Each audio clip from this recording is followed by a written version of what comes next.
नमस्कार, मैं हूं रानी रूहल और मुलाकात के हमारे आज के इस एपिसोड में मैं आप सभी का स्वागत करती हूं।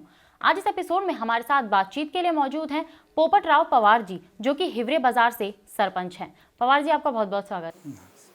पवार जी, आप अपने क्षेत्र में विकास के लिए किस तरीके से काम कर रहे हैं? पहले तो रूरल टू अर्बन माइग्रेशन था, अभी लोग शहर से वापस गांव में आने शुरू हुए, जहाँ पॉवर्टी हट गई, मलेरिया, डेंगू, शरीर की जो बीमारी थी वो हट गई और अभी ये गांव एक आत्मनिर्भर गांव बन गया। तो यही काम गांव में हुआ है और आज यही काम मैं महाराष्ट्र सरकार की जो आदर्श ग्राम योजना है, जो अगस्त क्रांति के अवसर पर आई थी महाराष्ट्र में, वो कमेटी का मैं अभी एग्जीक्यूटिव प्रेसिडेंट हूँ। तो महाराष्ट्र के हर ज़िले में 5 मॉडल गांव निर्माण करने का ये प्रयास है। इसलिए ही मेरा 25-26 साल का जो मेरे पंचायत का अनुभव है, यही अनुभव से अभी एक 2022 जो 2 साल का मॉडल बना है और विदर्भा, मराठवाड़ा, कोंकण, खानदेश, वेस्टर्न महाराष्ट्र में काफ़ी अच्छे गांव अभी बने।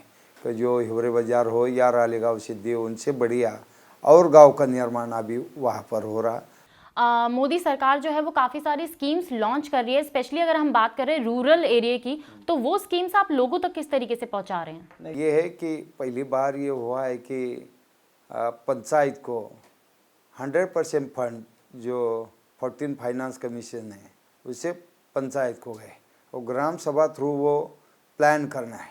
तो पहले कैसा था कि मार्च को बजट मिलता था, जो भी काम हो, लेकिन आज ऐसा करना है कि 5 साल का प्लानिंग करना है। 16-17 में ड्रिंकिंग वाटर सैनिटेशन और फिर बचे हुए 4 साल का प्लानिंग करना है। उसमें एक अच्छी बात है कि पूरा प्लान ग्राम सभा में करना है, ग्राम सभा उसे मान्यता देगी और काम पंचायत करेगी, क्योंकि पंचायत ग्राम सभा का बैकबोन होना चाहिए। अगर ऐसा हुआ और पंचायत और ग्राम सभा मिलकर काम करेगी तो कम्युनिटी इन्वॉल्वमेंट इसमें काफ़ी अच्छी आ जाएगी। और 5 साल का जो प्लानिंग है, एक ही साल अभी करना है, 5 साल का 5 ईयर प्लान है। और जो अच्छी ढंग से काम जो पंचायत करेगी 90%, उसे 10% का इंसेंटिव मिलने वाला है। तो ये बहुत अच्छी बात है और डायरेक्टली फंड्स पंचायत को आए। लेकिन इसमें दिक्कत एक है, फंड्स तो गांव में आ गए, लेकिन टेक्निकल सपोर्ट की भी ज़रूरत है, क्योंकि पैसा गांव में आ गया, लेकिन टेक्निकल एस्टिमेट बनाना, उसका इवैल्यूएशन करना, कंप्लीशन रिपोर्ट देना, इसलिए मैन पावर की ज़रूरत है। तो वो भी अगर इसमें शामिल किया गया तो ये बहुत अच्छी मूवमेंट पूरे भारतवर्ष में हो सकती है। वुमेन एम्पावरमेंट के लिए आप किस तरीके से काम कर रहे हैं? नहीं, गांव में तो कैसा है कि अगर महिलाओं को साथ लेके काम करेंगे तो ही परिवर्तन आ सकता है। तो मेरे गांव में जो सबसे ज़्यादा दिक्कत थी वो पीने के पानी से लेके जनवरी के बाद एक हंडी भर पानी के लिए 2-2 किलोमीटर महिलाओं को घूमना पड़ता था। और आज के हालात में ऐसा है, जब सॉइल और वाटर कंजर्वेशन का अच्छा काम हुआ, ग्राम सभा थ्रू ग्राउंड वाटर मैनेजमेंट और क्रॉप मैनेजमेंट हुआ, तो ग्राउंड वाटर लेवल आज जो है वो 25 या 30 फीट तक अप्रैल मई में होती, और पहले ये जनवरी के बाद ही वाटर लेवल हमारे 120 या 30 फीट तक चली जाती थी। और ड्रिंकिंग वाटर स्कीम जो है, जिस परिवार को पानी की ज़रूरत है कनेक्शन की, तो महिलाओं के नाम पर है, क्योंकि हर मकान महिलाओं के नाम पर है और महिलाओं को ही कनेक्शन उनके ही नाम पे। और मंथली जो टैक्स है, वाटर टैक्स, महिला कलेक्ट करती है। और गांव की पेयजल स्कीम जो है महिला चलाती, और कोई महिला आज परेशान नहीं पानी से लेके। दूसरी बात यह है कि before marriage HIV test compulsory होता है। जब शादी तय होती है लड़की की, तब लड़की कहती है आपके घर में टॉयलेट है या नहीं है तो पहले टॉयलेट बनाओ, बाद में मुझे देखने आ जाना। दूसरी बात यह है सेक्स रेशो से लेके, शादी हो गई, अगर पहली लड़की है उसे ही जन्म देना है तो शादी की बात करो, नहीं तो मुझे शादी नहीं करनी। और दूसरी भी लड़की हो गई तो शादी का सारा खर्चा ग्राम सभा उठाएगी। ये 2009 में हमारी पंचायत में तय किया है। फ़ायदा इसका ये हुआ कि 2013-14 में सेक्स रेशियो पर 1360 था, अभी लास्ट ईयर का जो 1200 के आसपास है। तो सेक्स रेशियो में भी काफ़ी परिवर्तन आया। इसका कारण एक है कि महिलाओं की इन्वॉल्वमेंट वो 94-95 से हम लोग जितनी भी गांव की लड़कियां पढ़ रही हैं उनकी मीटिंग होती है, महिलाओं की ग्राम सभा बनती है और सारे निर्णय में इक्वली शेयरिंग है। महिला वो जेंडर एजेंडा इतना अच्छा है कि महिला सबसे आगे आती है गांव में ग्राम सभा में।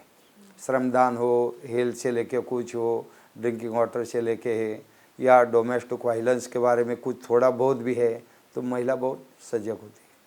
अभी जो बजट आया है उसमें पूरा फोकस जो है वो रूरल डेवलपमेंट पे रखा गया है, तो उसके बारे में आपका क्या कहना नहीं, एक है कि हम तो पहले से मानते कि राष्ट्रपिता महात्मा गांधी ने जो कहा था चलो गांव की ओर, क्योंकि ज़्यादातर आबादी और ज़्यादातर भूमि जहाँ है पहले काम वहीं से शुरू होना जरूरी है। इसलिए ये भारत देश तो गांव में बसा है। जब तक गांव नहीं बनेगा तब तक शहर सुरक्षित नहीं रहेगा। और आत्मनिर्भर गांव बनाना है तो डायरेक्ट फंड जो है केंद्र और राज्यों के सीधे गांव में जाने चाहिए। और गांव में अगर इस तरह से फंड्स है तो ये टाइम तो काफ़ी अच्छा बजट हुआ है, बजट प्रोविज़न भी अच्छा है, फंड्स गांव में जा रहे हैं। लेकिन कम्युनिटी के लिए उसकी इन्वॉल्वमेंट की बहुत ज़रूरी। अगर कम्युनिटी इन्वॉल्व हो गई तो मुझे लगता है बहुत जल्दी ग्रामीण भारत में भी परिवर्तन आ सकता है कि जैसा एक गांव बन गया हिवरे बाजार। अभी आदर्श ग्राम योजना में करीबन 80 गांव काफ़ी अच्छे बने। एक तो गांव विदर्भ के यवतमाल डिस्ट्रिक्ट में एक कोठोड़ा, जहां 24 सुसाइड्स थी किसानों की आत्महत्या। लेकिन 2010 में ये गांव जब गोद लिया गया आदर्श ग्राम में, पिछले 4-5 साल से एक भी आत्महत्या नहीं। तो हो सकता है काउंसलिंग ठीक से हुआ, लोग आगे आ गए, यूथ हो, किसान हो, महिला हो, सब इन्वॉल्व हो और फंड डायरेक्ट गांव में जाए तो आसान ही है कि हर गांव में एक आत्मनिर्भर गांव हो सकता है। अगर हम रूरल डेवलपमेंट की अगर हम बात करें तो यूथ का भी एक बहुत बड़ा शेयर उसमें है। मोदी जी ने बहुत सारी अभी स्कीम्स जो हैं वो लॉन्च की हैं यूथ के लिए, स्पेशली अगर हम बात करें, जैसे मुद्रा बैंक है, startup India, stand up India है, स्किल डेवलपमेंट है।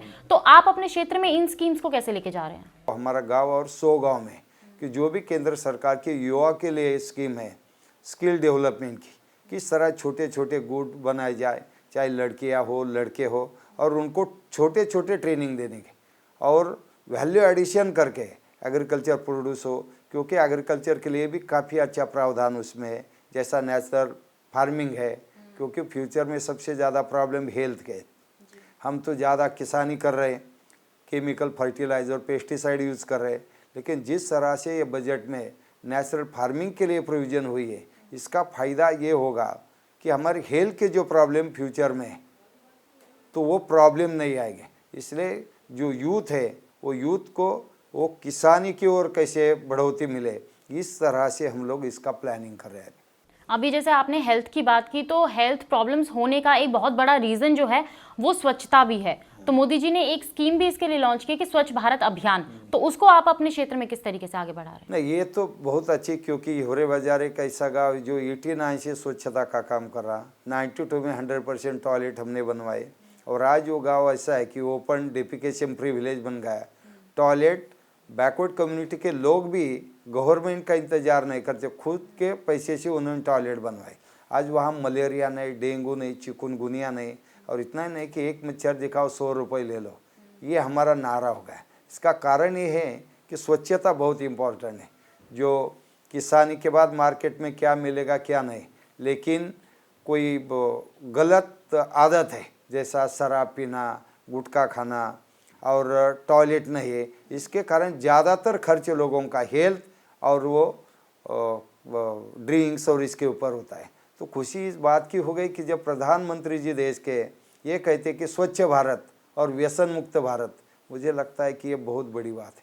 हिवरे बाजार जैसे कि आपने बताया कि अब बहुत सारी डेवलपमेंट उसमें हो चुकी है। कोई एक पर्टिकुलर आप एक कोई स्कीम बताना चाहें जो कि बाकी अगर किसी क्षेत्र में विकास के लिए लगाई जाए तो बहुत अच्छे से या बहुत तेज़ी से उसका विकास हो सकता है? ये कि पानी ये सबसे बड़ी समस्या है 21वीं सदी में, और पानी ठीक से यूज़ करें, क्योंकि वाटर रिचार्ज के पहले ही हमें क्रॉपिंग पैटर्न और ग्राउंड वाटर मैनेजमेंट करना बहुत जरूरी है। जैसा कि महाराष्ट्र के मुख्यमंत्री जी देवेंद्र जी फडणवीस, जिन्होंने फर्स्ट टाइम अपने बजट में 10,000 करोड़ का प्रोविज़न किया है, और ये इसलिए कि जल युक्त शिवार, जो वाटर कंजर्वेशन मिनिस्टर है पंकज जताई मुंडे, वो महाराष्ट्र में काफ़ी अच्छी तरह से चल रहे। और वहाँ पर जो है जिस डिस्ट्रिक्ट में वहाँ के डिस्ट्रिक्ट कलेक्टर हो और लाइन डिपार्टमेंट के लोग हैं वो ठीक से सुपरविजन करें, वहाँ काफ़ी अच्छे रिजल्ट आ रहे हैं। तो यही करना है कि फ्यूचर में हमें पानी बचाना बहुत ज़रूरी है। लेकिन रिचार्ज कर रहे हैं तो क्रॉपिंग पैटर्न भी डिज़ाइन करना है। तो हिवरे बाज़ार में जो है कि 95 से हम ग्राउंड वाटर मैनेजमेंट और क्रॉप मैनेजमेंट करते हैं। इसलिए वाटर बजटिंग बहुत इंपॉर्टेंट है। अगर हमारे पास कितना पानी है, कितनी बारिश हो गई, रन ऑफ कितना है, रिचार्ज कितने हैं और इवापोरेशन कितना है, ये अगर हम तय करेंगे तो हमें फ्यूचर में कोई खतरा नहीं। जैसा कि हिवरे बाज़ार में 200-300 मिलीमीटर एवरेज रेनफॉल है, फिर भी वहाँ पीने के पानी से लेके कोई समस्या नहीं। हम जो यूज़ कर रहे हैं तो वो इस तरह से यूज़ कर रहे हैं कि खरीफ 100% होगा, रबी 70% और 30% समर सीजन का, क्योंकि सबको क्रॉप लेना है तो समर सीजन में। और समर सीजन का अगर ज़्यादा क्रॉप होगा तो सबसे बड़ा प्रॉब्लम हमारे सामने ये है कि वापस ओवर एक्सप्लॉयटेशन होगा, क्योंकि झरने का पानी ख़त्म हुआ, कुएं का पानी ख़त्म हुआ, अभी ट्यूबवेल हमारी 500, 600, 700, 1000 फीट तक नीचे जा रहे हैं। इसलिए हमें ग्राउंड वाटर मैनेजमेंट जैसा कि टोपोग्राफी, हाइड्रोलॉजी और जियोलॉजी, इसका प्लानिंग करके वाटर बजटिंग करना बहुत इम्पोर्टेंट है। जो हमने किया करके हमारी पॉवर्टी ख़त्म हो गई, माइग्रेशन रुक गया, भूख थम गई और सब लोग खुशी से अभी जी रहे। पवार जी को मैसेज देना चाहेंगे आप? मैसेज यही कि जो अभी एनवायरनमेंट के प्रॉब्लम है, जो हमारे ड्रिंकिंग वाटर प्रॉब्लम है, जो स्वच्छता के प्रॉब्लम है, व्यसन मुक्ति का प्रॉब्लम है, ये प्रॉब्लम सॉल्व करना है तो खाली कानून बनने से नहीं चलेगा। उन्हें हमें एकेडमिक में, जैसा कि फर्स्ट स्टैंडर्ड से लेकर 5, 6, 7, उसके बाद पढ़ाई में यह सब आना चाहिए कि पर्यावरण का ये प्रॉब्लम क्यों है, सॉल्व करना है तो कैसा करना है, और ग्राउंड वाटर रिचार्ज कैसा करना है, सैनिटेशन किस तरह से, गलत आदत जैसा कि अल्कोहलिज्म, ये सब गलत कैसा है, वो अगर 5th से लेके ही बच्चों को सीख मिली तो आगे जाके वो संभालेंगे। क्योंकि हमारे गांव में 92 से हम लोग स्कूल से ये सब करवाते। पंचायत का बजट 0 है गांव स्वच्छ रखने के लिए। 5th से लेके 1st से लेकर 10th तक के स्टूडेंट अपना अपना जो गांव का अलग अलग रूट होता है वो रूट क्लीन करते हैं, क्योंकि उनको वही आदत लग गई तो गांव स्वच्छ हो गया। गांव स्वच्छ हो गया तो घर और परिवार भी स्वच्छ हुआ। ये आदत के लिए हमें हमारा सारा एकेडमिक जो सिस्टम है वो पढ़ाई में ही सब आना चाहिए। ये अगर छोटे बच्चे वहाँ से आदत लग गई तो जो बड़े हो जाएंगे तो अपने आप वो सब आदत वो इम्प्लीमेंट करेंगे। पवार जी, आपने अपना कीमती समय हमें दिया, उसके लिए आपका बहुत बहुत धन्यवाद। नमस्ते।